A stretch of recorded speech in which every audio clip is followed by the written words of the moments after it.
Welcome back, everybody. And this is Hands On with Falcon Concepts. And today we're getting our hands on some pipe. We're going to plumb in the washer outlet box for the utility room. So whenever you're doing anything like this, always make sure you check with your local building codes. So we're going to do this to the best of our abilities as far as what is to code, but codes may vary. So always check your local building codes. What we're going to be doing is installing just a traditional washer outlet box. It's got your hot and your cold. We are going to be running PEX throughout the house instead of hard PVC. So we went ahead and got the SharkBite brand because it's got the quick connect fittings there. So we're going to go ahead and put this in and run our pipe. So one of the main things you want to keep in mind when you're doing your outlet box is you always want to make sure that I believe it's called a flood level.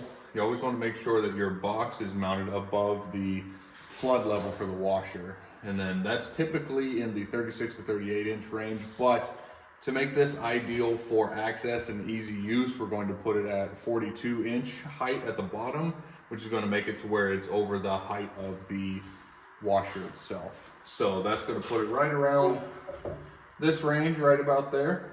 So, but what we're going to be doing, we've got our 2-inch drain pipe that's already run through the concrete. We need to plumb in a P-trap for this to trap any kind of escaping gases. And then we're going to run our vertical. Our vertical for the washer is supposed to be within 18 to 48 inches within that range. So we're right in that like 32 inch range. I haven't exactly measured it, but I know we're in. So we're gonna go ahead. I'm gonna get my primer and my glue. We're gonna start gluing these up and showing you.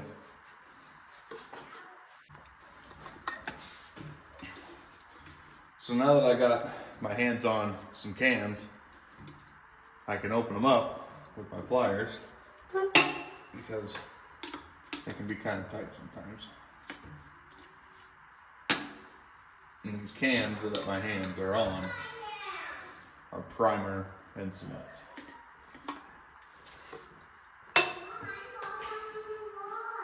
Alright, so with all of your pipe, whenever you cut it, one of the big things you want to make sure of is to deburr all of your edges right there, because any kind of hair or lint or whatever is going to be passing through this drainage pipe can get hung up on any of those little stickers and fuzzies. So always clean them up, and then I typically use the edge of my pocket knife and just kind of shave it off, but that typically does the trick.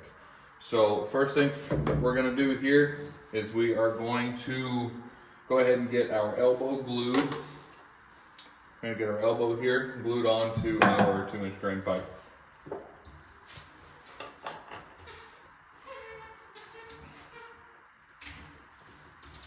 Like I was saying, take our primer. Also works as a cleaner. And around there, a good layer on there. 3 hours later.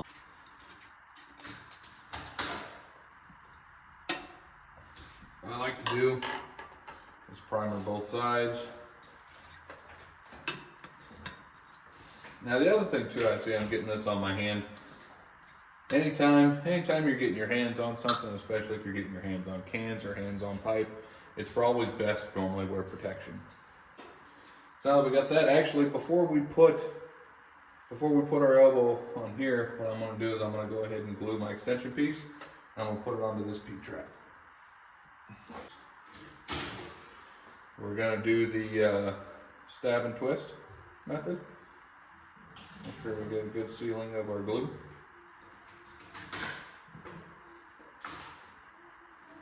Just like so. I can take and glue this up again. I don't want to have to do this twice, so I'm going to use a lot of glue, even if it creates a mess.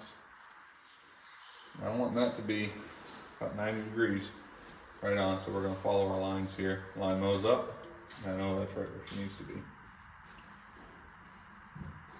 So we got that. What we could do is I could unscrew this and then put this on that, but I'm probably going to leave it all together because we're going to glue it. We're going to put it on here and twist it 90 degrees. And that'll line up our pipe right where she needs to be. So the purpose of a P-trap, in case some of you are unaware, is we have our drainage that comes down here, and what happens is it creates a water trap right between here. Okay, that water trap allows or prevents any gases from coming up and flowing back up through your drainage pipe. So any kind of smell or dangerous gases, harmful gases, that's why your toilets and your sinks have them, is that acts as a liquid vapor trap, essentially. So any fixture or any kind of drainage system that you put in needs to have a P-trap in place. Excuse me, with dealing with everything we have to do with to prevent that. So now that our glue is set up, I'm going to go ahead and glue our top piece here that we're talking about.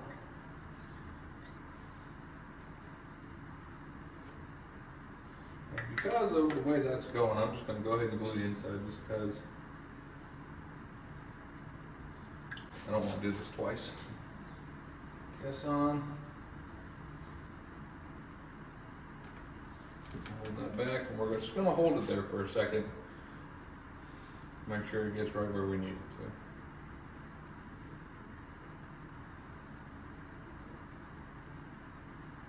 to. Okay. Now we got that. I'll take this. We'll go ahead and glue our main pipe.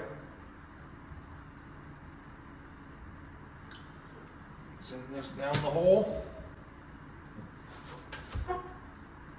Okay.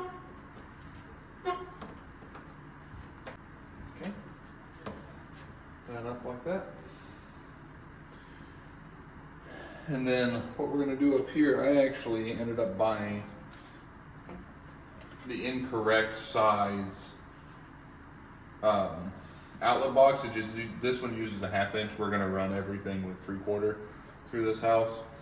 I'm sure it would be just fine using it, but for the sake of consistency and standardization, in my house, we're gonna run 3/4. So 1/2 inch is just fine because all it's doing is filling the tub of the washer. But now that you got that in place, we'll take this will slide over like so, and you'll screw this into place. And that, ladies and gentlemen, is your outlet box in a nutshell. Quick and dirty, not hard.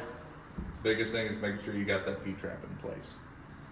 So once we get this mounted into place, we'll run our hot line and our cold line and should be done.